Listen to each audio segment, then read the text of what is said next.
पुन्हा एकदा तुम्हा सर्वांचं आमच्या या YouTube चॅनलमध्ये स्वागत आहे आणि आज आपण बघणार आहोत सिंपल पास्ट टेन्स, त्यालाच आपण बोलतो पास्ट इनडेफिनिट टेन्स. ओके, साधा भूतकाळमध्ये आपण व्हर्बल क्वेश्चन बघणार आहोत, ते सुद्धा पॉझिटिव्ह क्वेश्चन आणि निगेटिव्ह सुद्धा. पण पहिल्यांदा आपण पॉझिटिव्ह क्वेश्चन बघणार आहोत होकारार्थी आणि त्यानंतर निगेटिव्ह क्वेश्चन बघणार आहोत. तर याच्या अगोदरच्या व्हिडिओमध्ये सिंपल प्रेझेंट टेन्सवर व्हर्बल पॉझिटिव्ह निगेटिव्ह आणि WH पॉझिटिव्ह निगेटिव्ह झालेले आहेत. तर तो व्हिडिओ तुम्ही नक्कीच बघा, जेणेकरून तुम्हाला काय होईल, तुमच्या सगळ्या डाउट्स क्लिअर होतील. आणि त्या व्हिडिओची लिंक मी या व्हिडिओच्या डिस्क्रिप्शन बॉक्सच्या खाली दिलेली आहे, ती नक्कीच तुम्ही बघा. तर आज आपण काय बघणार आहोत बघा, सिंपल पास्ट टेन्स, त्याला आपण काय बोलतो, पास्ट इनडेफिनिट टेन्स असेही बोलतो. म्हणजे कोणता काळ आहे, साधा भूतकाळ. म्हणजे आता हा काळ ओळखण्यासाठी मी तुम्हाला वाक्य शिकवलेली आहे, त्यामध्ये सांगितलेले आहे. तर काय वाक्य ओळखण्यासाठी वाक्याच्या शेवटी काय येतात बघा, ला, ली, ले, लो. ओके, आता आपल्याला काय करायचे आहेत बघा, क्वेश्चन सॉल्व्ह करायचे. कोणते क्वेश्चन, व्हर्बल क्वेश्चन. मग व्हर्बल क्वेश्चन सोडवताना काय, तर व्हर्बल क्वेश्चनच्या शेवटी बघा काचा वापर केला जातो. ओके, व्हर्बल क्वेश्चन सगळ्या ठिकाणी काचा वापर केला जातो. आणि हे सिंपल पास्ट टेन्स मध्ये आहे. हे ओळखायचे कसे, तर ती क्रिया पूर्ण झाली, मग त्यासाठी वाक्याच्या शेवटी क्रियापदाला व्हर्बला ला, ली, ले, लो यांचा वापर केला जातो. आणि शेवटी काय येतं, का. लाईक तिने प्रश्न विचारला का, तो घरी गेला का, तिने लाडू खाल्ला का, ती खो खो खेळली का, तिने परीक्षा दिली का. समजलं. वाक्याच्या शेवटी क्रियापदाला म्हणजे व्हर्बला कोणता शब्द आला बघा, ल, आणि पुढे काचा वापर केला गेला. मग ला, ली, ले, लो यातील कोणताही शब्द येतो, म्हणजे यातील कोणतेही लेटर येतं. आणि त्याच्यानंतर का. व्हर्बल क्वेश्चन म्हणजे शेवटी काय, तर मी तुम्हाला सिंपल प्रेझेंट टेन्स मध्ये सांगितलेलं आहे. व्हर्बल क्वेश्चन म्हणजे शेवटी काचा वापर केला जातो. आणि दुसरी गोष्ट म्हणजे काय, क्रियापदाला ल चा वापर केला जातो. क्रियापद असताना आता काच्या अगोदर असलेला आपण काय बोलतो, क्रियापद म्हणजे वर्ब. ओके, काच्या शेवटचं काच्या अगोदर शब्द आहे त्याला आपण काय बोलतो, वर्ब म्हणजे क्रियापद. या ठिकाणी तुम्ही बघू शकता बघा, वर्बच्या ठिकाणी मी तुम्हाला टिक करून दिलेली आहे, काच्या अगोदर वर्ब. ओके, केले, पोहोचला, भरले, भेटली. मग या ठिकाणी ल चा वापर केला गेलेला आहे. ओके, मग आता या ठिकाणी बघा, खरेदी केले. ओके, हे जॉईंट वर्ब आहे. खरेदी केले. ओके, खरेदी केले हे वर्ब आहे. त्यानंतर पोहोचला हे वर्ब आहे. त्यानंतर भरले हे वर्ब आहे. त्यानंतर भेटली हे वर्ब आहे. ओके, मग आता हे वाक्य आपल्याला तुम्ही ओळखलात म्हणजे तुम्हाला समजलं की व्हर्बल क्वेश्चन शेवटी काय येतं आणि क्रियापदाला काय वापर केला जातो, ल चा वापर केला जातो. खरेदी केले हे वर्ब आहे, पोहोचला हे वर्ब आहे, ल लागला बघा, भरले हे वर्ब आहे, भेटली हे वर्ब आहे. ओके, मग आता त्याचा फॉर्म्युला तुम्हाला लिहून दिलेला आहे सिंपल व्हर्बल क्वेश्चनचं पॉझिटिव्ह. आता आपण फक्त पॉझिटिव्ह बघणार आहोत आणि त्यानंतर निगेटिव्ह क्वेश्चन बघणार आहोत. ओके, आता पॉझिटिव्हचा मी तुम्हाला फॉर्म्युला लिहून दिलेला आहे. पहिले डीड, नंतर सब्जेक्ट, नंतर व्हर्बचं फर्स्ट फॉर्म आणि ऑब्जेक्ट. काय, डीड नंतर सब्जेक्ट करता, नंतर व्हर्बचं फर्स्ट फॉर्म आणि ऑब्जेक्ट. ओके, आता पहिलं क्वेश्चन बघा, तिने पुस्तक खरेदी केले का.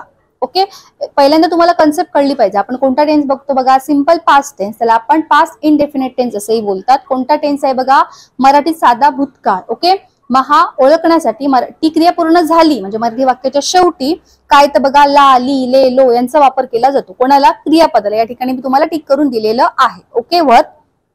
त्यानंतर व्हर्बल क्वेश्चन म्हणजे काय, शेवटी काचा वापर केला जातो. ओके, मग त्याचं उत्तर काय, यस आणि नो ने सुरुवात होतं, होय किंवा नाही त्याचा त्या प्रश्नाच्या उत्तराची सुरुवात होते. आपण पहिल्यांदाच बघितलेलं आहे. आता ही क्वेश्चन आहे ती तुम्हाला सॉल्व्ह करायची आहे बघा. तिने पुस्तक खरेदी केले का, मग कसं येणार, पहिलं डीड वापरायचं. ओके, सगळे करते आहेत, सगळ्या सब्जेक्टनं काय येतं, डीडचा वापर केला जातो. या ठिकाणी काय चेंज नाहीये, डूडच मध्ये ते चेंज होतं. ओके, हॅवेज मध्ये असतं, वॉज वर मध्ये आपल्याला बघायचं असतं कुठे कशाला लागतं, तसंच एमिजर मध्ये पण असतं, पण डीड सगळ्या सब्जेक्टने युज केला जातो. तिने पुस्तक खरेदी केले का, मग कसं येणार, पहिले सब्जेक्ट.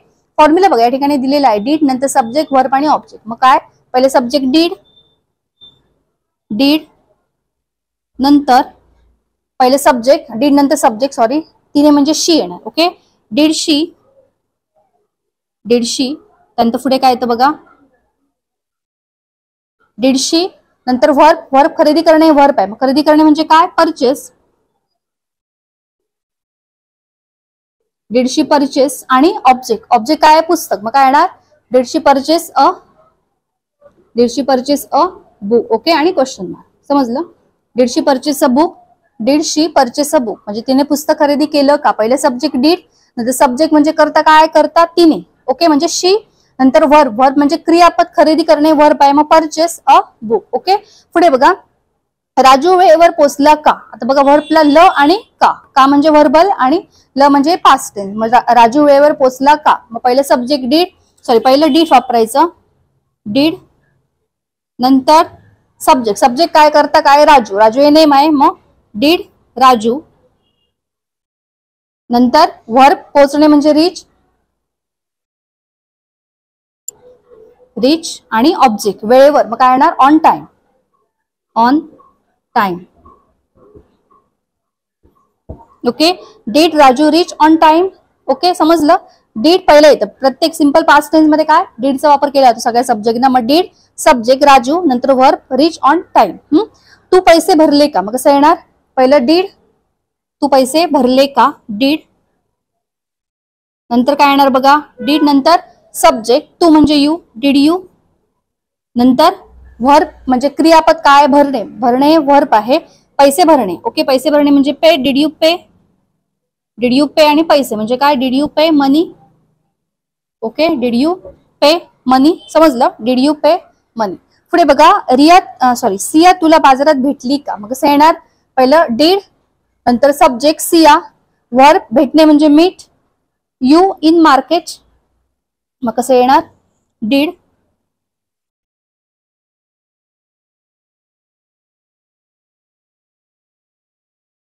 सिया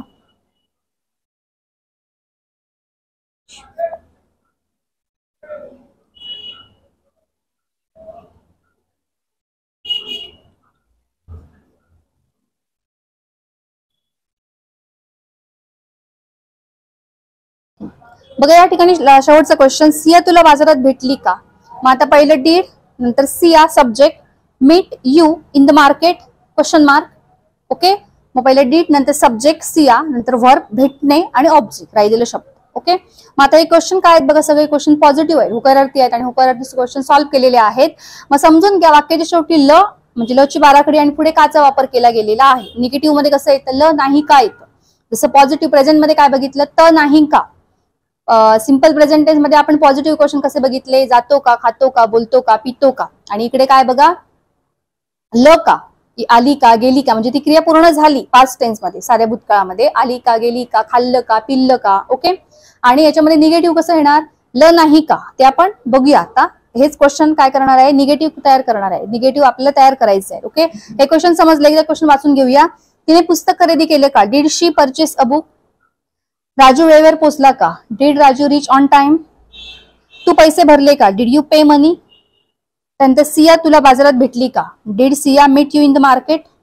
ओके, हे क्वेश्चन लिहून घ्या, इंग्लिश मध्ये सॉल्व्ह करण्याचा प्रयत्न करा आणि त्यानंतर आपण काय करणार आहोत, त्याच्यावर निगेटिव्ह क्वेश्चन बघणार आहोत. बघा या ठिकाणी आता आपण बघणार आहोत सिंपल पास्ट टेन्स म्हणजेच पास्ट इनडेफिनिट टेन्स मध्ये निगेटिव्ह व्हर्बल निगेटिव्ह क्वेश्चन. मग अशी आपण काय बघितलं, व्हर्बल पॉझिटिव्ह क्वेश्चन बघितले, गेली का, खाल्लं का, पिल्लं का, तिने दिलं का, तिने पुस्तक वाचलं का.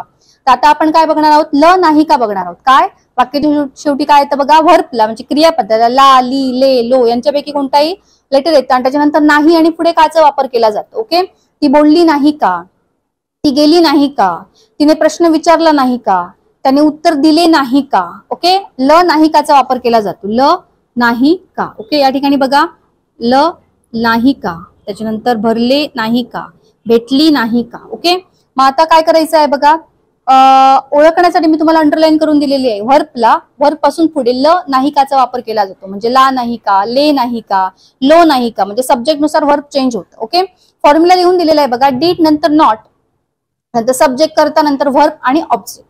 मग डिड नॉटचं कॉन्ट्रॅक्शन काय होतं, डिंट असं होतं. मी तुम्हाला लिहून दिलेलं आहे, काय डिंट असं केलं जातं. डिड नॉटचं कॉन्ट्रॅक्शन डिंट असं होतं. मग आता बघा, तिने पुस्तक खरेदी केले नाही का, कसं येणार पहिलं डिड नॉट किंवा डिंटचा वापर करा. डिंट, डिंट नंतर she, didn't she purchase, didn't she purchase, purchase a book. Okay, didn't she purchase a book. समजलं, didn't she, did not she वापरला तरी चालेल किंवा डिंट शी वापरला तरी चालेल. ओके, मग अशी आपण काय बघितलेलं, फक्त did she purchase a book बघितली, तिने पुस्तक खरेदी केले का. आता काय खरेदी केले नाही का, निगेटिव्ह आहे बघा, समजून घ्या, ल नाही का. व्हर्बल क्वेश्चन मध्ये आपण निगेटिव्ह बघतो. राजू वेळेवर पोहोचला नाही का, मग कसं येणार पहिलं डिड नॉट, मग डिंट राजू सब्जेक्ट, हा didn't, didn't Raju, didn't Raju reach on time, didn't Raju reach on time. Didn't Raju किंवा डिड नॉट वापरला तरी चालेल, didn't Raju reach on time. पुढे बघा, तू पैसे भरले नाही का, ल नाही का, काय ल नाही का, मग डिड नॉट किंवा डिंट वापरा. डिंट नंतर सब्जेक्ट, डिंट नंतर काय येतं बघा,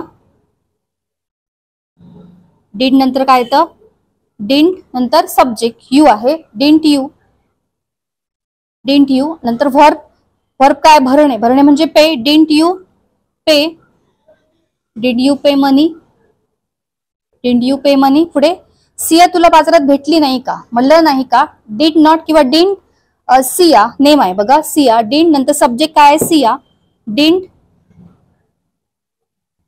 didn't Siya meet you, meet you in the market, meet you in the market. Okay, कसं येणार, डिंट सिया, ल नाही का, डिंट नंतर Siya meet you in the market. Okay, didn't Siya subject आहे बघा सिया, मीट व्हर्ब आहे meet you in the market. Okay, मग आता फॉर्म्युला तुम्ही जरा व्यवस्थित समजून घ्या. डिड नॉटचं कॉन्ट्रॅक्शन डिंट होतं, डिड नॉट वापरलं तरी चालेल किंवा डिंट वापरलं तरी चालेल, प्लस सब्जेक्ट प्लस वर्बचं फर्स्ट फॉर्म प्लस ऑब्जेक्ट. मग पहिले सब्जेक्ट बघा, तिने पुस्तक खरेदी केले नाही का, पहिलं वाक्य बघा, तिने पुस्तक खरेदी केले नाही का, but didn't she purchase a book, didn't नंतर ती म्हणजे सब्जेक्ट शी आहे, नंतर वर्ब काय खरेदी करणे परचेस, आणि ऑब्जेक्ट काय राहिलं अ बुक. पुढे राजू वेळेवर पोहोचला नाही का, पहिलं काय डिंट वापरायचं आहे, नंतर सब्जेक्ट राजू, नंतर वर्ब काय पोहोचणे म्हणजे रिच ऑन टाइम. नेक्स्ट तू पैसे भरले नाही का, मग डिंट यू भरणे म्हणजे पे मनी. पुढे बघा सिया तुला बाजारात भेटली नाही का, मग didn't Siya meet you in the market. Okay, तर काय करायचं आहे समजून घ्या, ल नाही का मग काय डिंट, समजलं, ल नाही का म्हणजे काय येतं, डिंटचा वापर केला जातो, समजलं ना. मग आता हे क्वेश्चन तुम्ही काय करा, सराव करा, लिहून घ्या, स्वतः सोडवण्याचा प्रयत्न करा, अजून एक्स्ट्रा वाक्य त्याच्यावर सोडवा, जेणेकरून तुम्हाला काय होणार, वाक्य सोडवताना किंवा तुम्ही बोलताना तुमच्यामध्ये फ्लुएन्सी येणार, परफेक्शन येणार. ओके, तर ह्याच्यामध्ये काही डाऊट डिफिकल्टी असेल तर नक्कीच तुम्ही कमेंट करून विचारा, जेणेकरून मी त्याच्यावर अजून एक्स्ट्रा व्हिडिओ घेऊ शकते. आणि महत्त्वाची गोष्ट, नेक्स्ट व्हिडिओमध्ये आपण पुढचा टेन्स बघणार आहोत. Okay, so thanks for watching this video.